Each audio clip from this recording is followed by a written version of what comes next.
Olá, pessoal do quarto ano. Aqui é o professor Júlio e nessa nossa 12ª semana, nós vamos estar discutindo esse conteúdo que se refere à ordem mundial do pós-guerra, do pós-Segunda Guerra, né? A gente vai debater esse período conhecido como Guerra Fria e nessa videoaula a gente vai focar principalmente nos aspectos gerais, né? Nos aspectos gerais desse período aí de mais ou menos 45 anos que sucede, né, que é posterior à Segunda Guerra Mundial. Mas antes de falar da Guerra Fria propriamente dita, né, a gente tem que entender um pouco que mundo é esse que vai emergir da Segunda Guerra Mundial, né? Como é como a gente pode tratar a Guerra Fria como uma consequência da Segunda Guerra, né? A gente está falando aí de um mundo dividido entre duas potências que surgem da Segunda Guerra Mundial como as duas grandes potências do mundo, tá? Então, primeiramente, a gente tem que entender que a derrota dos nazistas, né, a derrota da Alemanha, ela se dá em duas frentes, né? Da frente oriental, nós temos o avanço do exército soviético, né, sobre o território alemão e sobre os territórios do leste europeu que os nazistas haviam ocupado. Tá? E do lado ocidental, nós temos a invasão do território da Alemanha por parte das outras nações aliadas, né? Estados Unidos, França e Inglaterra. Né? Não é por acaso que uma das marcas da Guerra Fria, né, é a divisão da própria Alemanha. Ela representa justamente a maneira como a Segunda Guerra Mundial terminou e a forma como os nazistas foram derrotados pelos aliados. Né? De um lado, pelos soviéticos, né? E do outro lado, pelos outros aliados aqui, Estados Unidos, Inglaterra e França, tá bom? Então a gente pode dizer que a Guerra Fria ela é uma consequência desse fim da Segunda Guerra Mundial e da forma como o fascismo é derrotado na Segunda Guerra Mundial, certo? Ainda temos uma outra questão interessante para refletir sobre a Guerra Fria, né, que é também o ato final da Segunda Guerra, né, que é o lançamento das bombas atômicas de Hiroshima e Nagasaki por parte dos norte-americanos, dos Estados Unidos, né?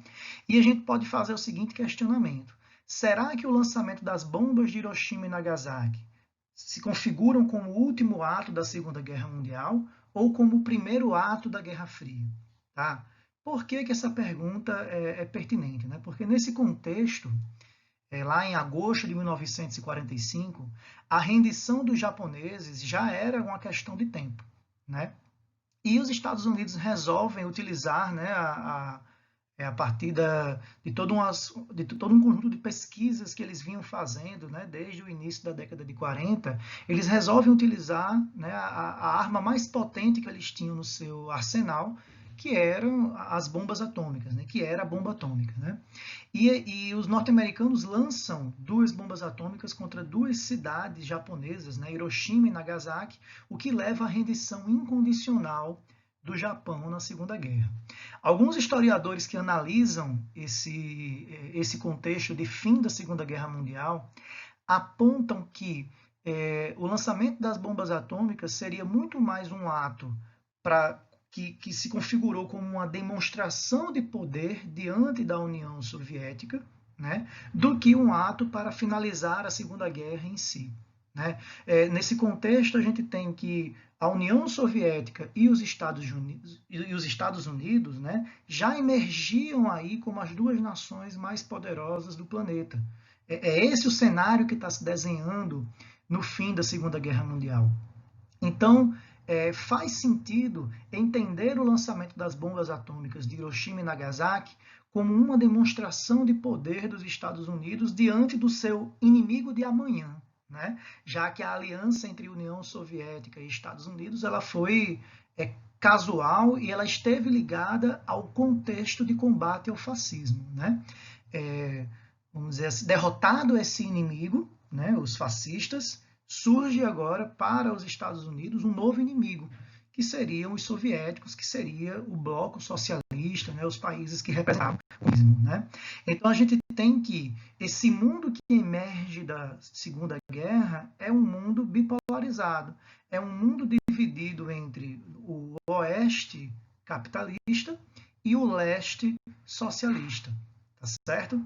Que não representam apenas duas potências que disputam o poder entre si, representam também dois estilos de vida, duas formas diferentes de organização da sociedade, de funcionamento da economia, das relações sociais e por aí vai, tá bom?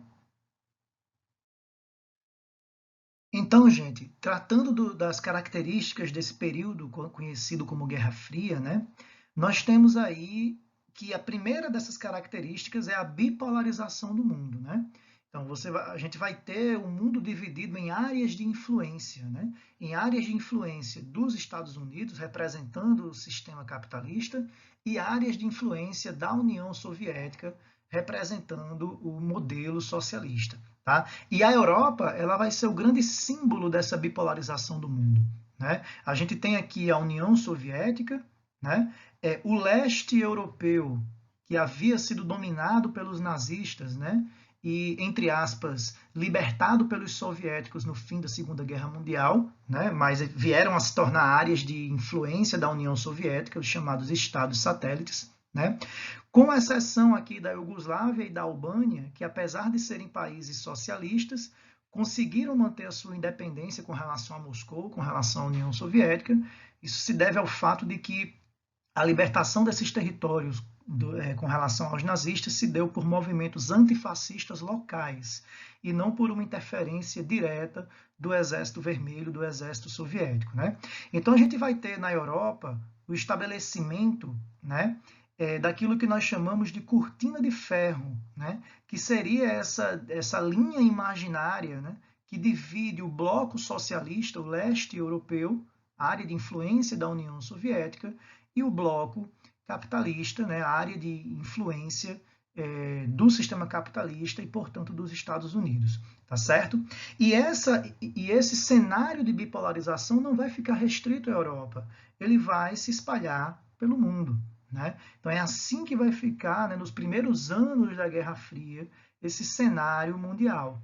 Né? Nós temos aí a Europa, né, e a União Soviética, a China, né, e o Sudeste Asiático como territórios onde se estabelecem regimes socialistas, assim como Cuba. Né? E nós temos também essas áreas cinzas, né, que é justamente o mundo colonial, né, aquelas regiões do mundo afetadas pela expansão imperialista europeia, né, que são territórios que ao longo desses anos de Guerra Fria vão estar lutando por sua independência com relação às metrópoles europeias. Né? E alguns desses territórios vão se alinhar após a sua independência ou com o bloco capitalista ou com o bloco socialista, tá certo? Podemos dizer, pessoal, que o lançamento das bombas atômicas, né, como eu disse a vocês anteriormente, se configuraria como a largada da Guerra Fria. Por quê?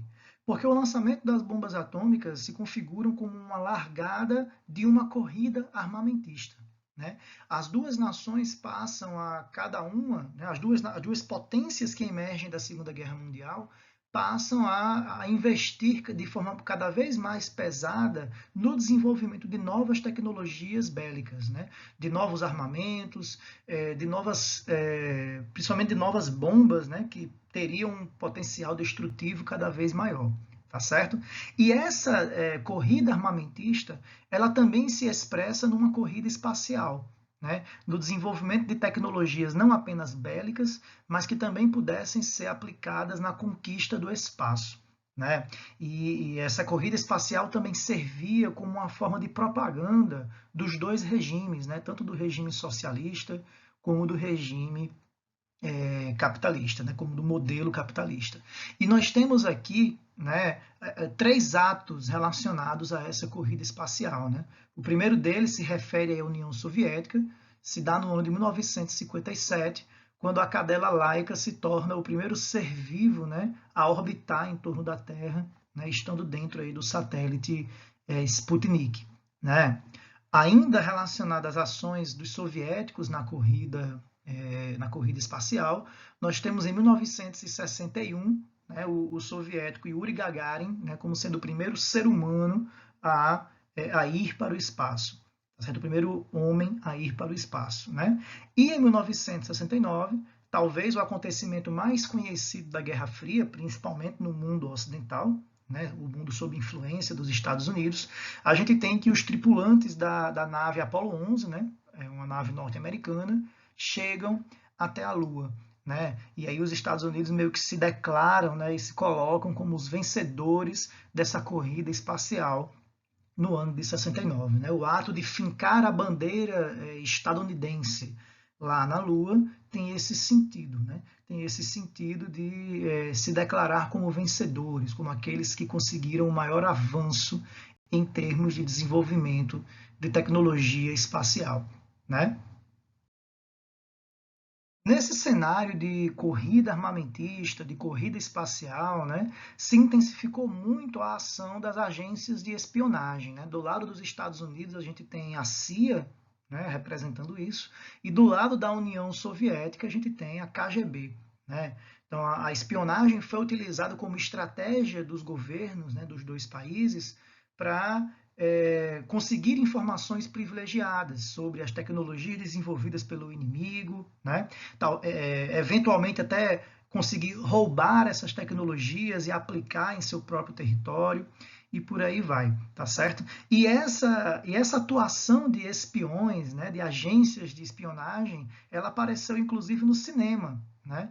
Nós temos aqui a capa, né, do filme britânico de 1964, né, Moscou contra 007, né, em inglês é From Russia with Love, né, mas foi traduzido para o português dessa forma, Moscou contra 007.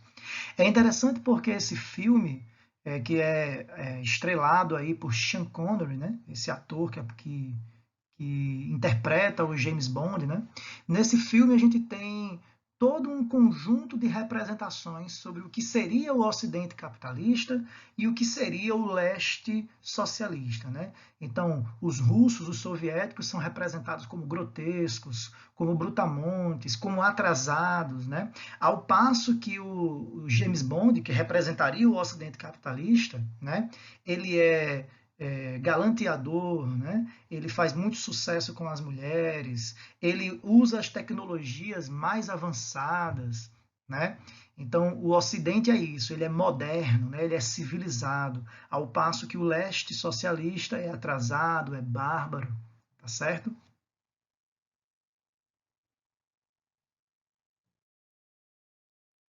E agora, pessoal, nós vamos discutir aqui alguns aspectos relacionados aos Estados Unidos no período e no slide seguinte alguns aspectos sobre a União Soviética, tá?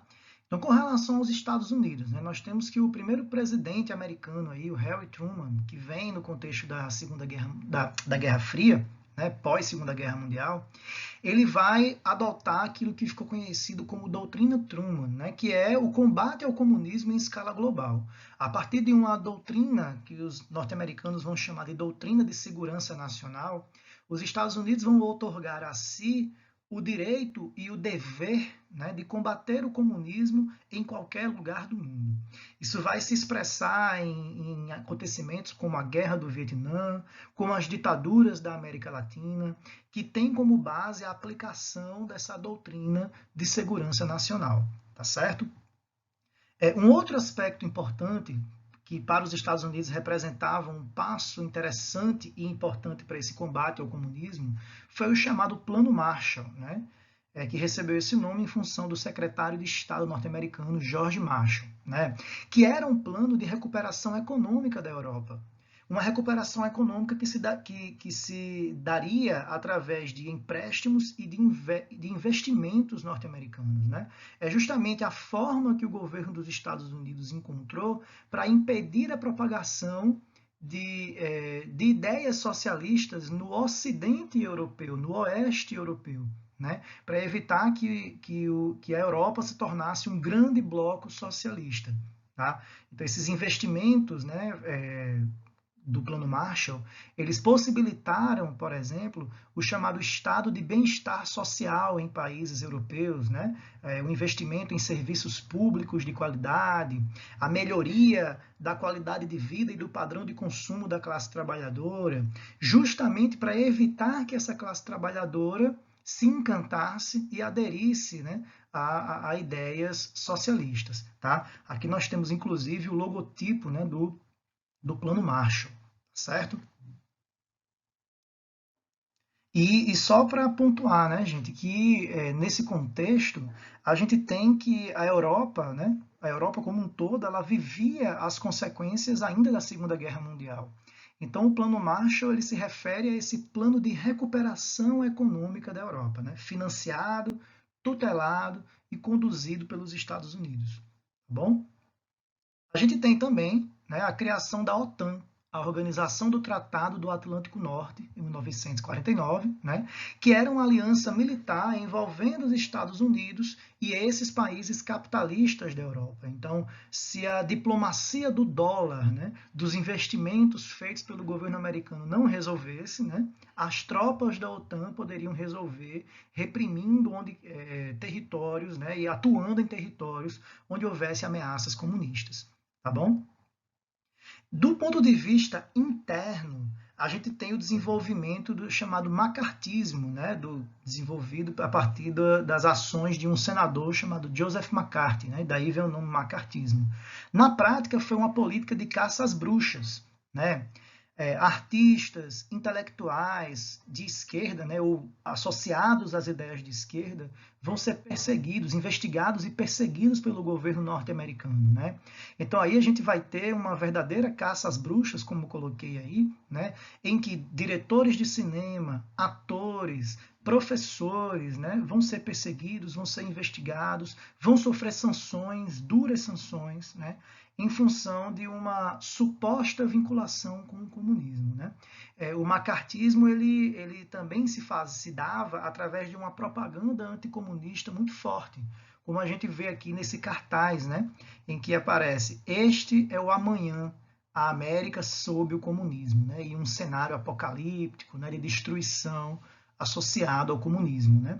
Esse tom paranoico, né, ele foi a marca dessa política conhecida como macartismo, dessa caça às bruxas desenvolvida nos Estados Unidos, certo? Isso principalmente nas décadas de 50 e 60 da Guerra Fria, tá?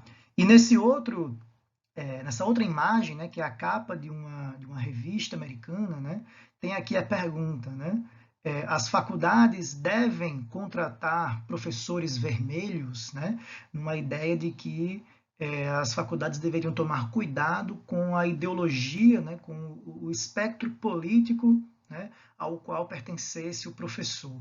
Tá? E, né, ainda do ponto de vista interno, mas também como propaganda do sistema capitalista, a gente vai ter o estímulo, né, a explosão e o estímulo ao consumo. Né? O American Way of Life, o estilo de vida americano, né, ele vai ser difundido nesse momento na sociedade estadunidense como uma propaganda favorável ao capitalismo, né? Mas ele também vai se espalhar por todo o bloco capitalista. Né? Então, o governo dos Estados Unidos e o bloco capitalista vai adotar a estratégia de associar o consumo à felicidade, né? Associar a possibilidade do indivíduo consumir produtos, né, a sua liberdade e a sua realização pessoal. Então, de certa forma, a gente pode dizer que o estilo de vida americano, que antes marcava esta sociedade estadunidense, passa a se espalhar por toda a sociedade capitalista no mundo, né? E vai servir como uma propaganda capitalista e uma contra-propaganda comunista, né? Como algo que serve fazer, olha, no nosso sistema econômico, né, as pessoas consomem, elas têm liberdade para consumir, desde que tenham dinheiro para comprar. Isso eles não colocam, né? Mas isso vai ser colocado como o grande diferencial do sistema capitalista. Né? No mundo socialista, não há essa possibilidade de você consumir tantos produtos como no bloco capitalista. Então, isso vai ser utilizado como propaganda. tá certo?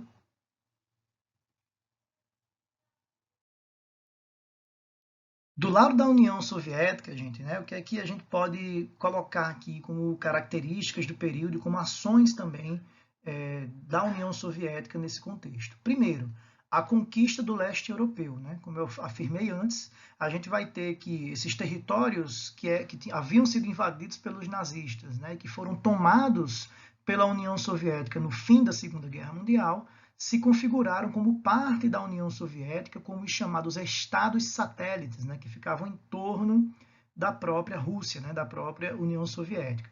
Tá? Então a gente vai ter a conquista da Hungria, da Bulgária, da Polônia, da Tchecoslováquia, Romênia e Alemanha Oriental.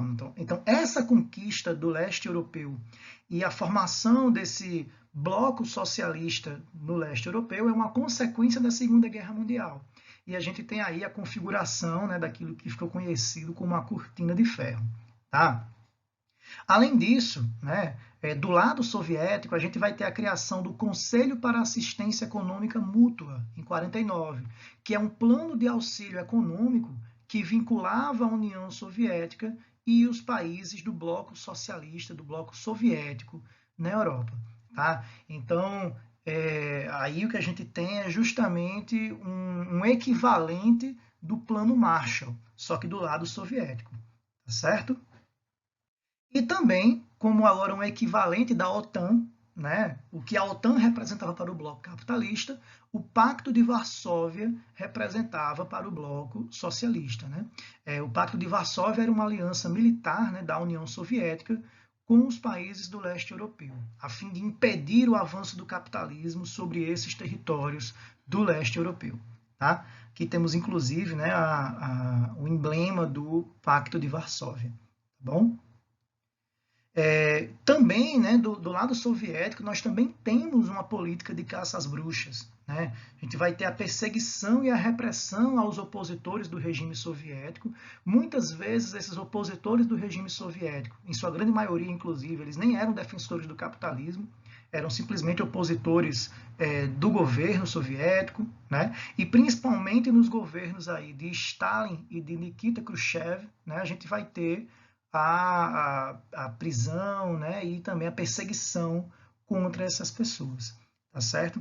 Então isso vai ser muito intenso, sobretudo no final dos anos 40, nos anos 50 e 60 também, tá bom? Aqui nós temos, inclusive, né, que os soviéticos também se utilizaram de propaganda, assim como os norte-americanos. Né? Então, aqui nós temos uma comparação entre as escolas. Né? Então, nesse cartaz soviético aparece aqui o que seria a escola, né, do socialismo, do mundo socialista, e o que seria a escola caindo aos pedaços do mundo capitalista. Tá? E nessa outra imagem, também um cartaz de propaganda soviético, né, aparece uma crítica ao modelo de liberdade capitalista, né, uma crítica, inclusive, ao sistema prisional, ao sistema carcerário estadunidense, né, em que a bandeira dos Estados Unidos aparece abaixo da Estátua da Liberdade, em tom irônico, né, e atrás da bandeira aparecem prisioneiros, né, como se estivessem atrás de uma grade. Né? A bandeira dos Estados Unidos aparece aí como uma grade que prende essas pessoas. Né? A reflexão que essa propaganda soviética quer provocar nos seus cidadãos é assim: qual é a liberdade que esses ocidentais dizem defender, que esses capitalistas dizem defender? Né? Então percebam como os dois lados da Guerra Fria, tanto o lado capitalista como o bloco socialista, né, se utilizaram da propaganda, né, enaltecendo as suas características positivas e evidenciando características negativas do outro lado, né, dos seus opositores. Tá bom? E por fim, né, a gente tem como outra ação da União Soviética, né, é o apoio a revoluções e a governos socialistas em países do terceiro mundo, tanto na África, lembrando que nesse contexto, tanto na África como na Ásia, havia uma intensa luta por independência, né, por autonomia. Então a União Soviética, assim como os Estados Unidos, vão atuar estrategicamente apoiando ou desencorajando, né, alguns desses movimentos de independência, tá? E a União Soviética atuou nesse sentido também, de apoiar movimentos de independência junto com revoluções socialistas, né? E também a gente vai ter o apoio a movimentos de esquerda, movimentos socialistas no próprio continente americano. Tá? A gente vai aprofundar um pouco isso no nosso momento síncrono, tá bom? Por fim, gente, eu trago para vocês aqui, né, uma discussão sobre aquele que seria um dos maiores símbolos da Guerra Fria, se não o maior símbolo da Guerra Fria, né, que é o Muro de Berlim.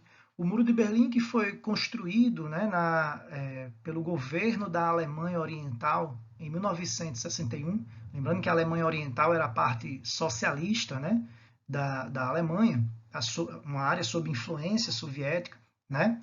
Mas a cidade de Berlim, que ficava no meio da Alemanha Oriental, ela foi dividida entre Berlim Oriental e Berlim Ocidental, sendo a Berlim Ocidental capitalista. É como se ela fosse um enclave capitalista no meio do bloco socialista, né? Muitas pessoas, em função de dificuldades econômicas no bloco socialista, migravam para a Berlim Ocidental, né? E a União Soviética queria impedir isso, né? E aí acaba que a gente vai ter a construção de um muro que envolvia toda a Berlim Ocidental para isolá-la da Berlim Oriental e do restante da Alemanha Oriental, da Alemanha socialista, né? O Muro de Berlim, então, né, que se estendia por vários quilômetros, né, ele se tornou um grande símbolo da Guerra Fria. Não é por acaso que a sua derrubada em 1989, né, é tida como também um símbolo do fim da Guerra Fria, muito mais do que a queda da União Soviética, que acontece 2 anos depois. Tá? A gente vai discutir um pouco isso melhor no nosso momento. Gente, então é isso, a nossa videoaula termina aqui, tá? Aprofundaremos outras questões relacionadas à Guerra Fria no momento síncrono, inclusive discutiremos conflitos decorrentes da Guerra Fria nesse momento síncrono, tá bom? Obrigado e até lá.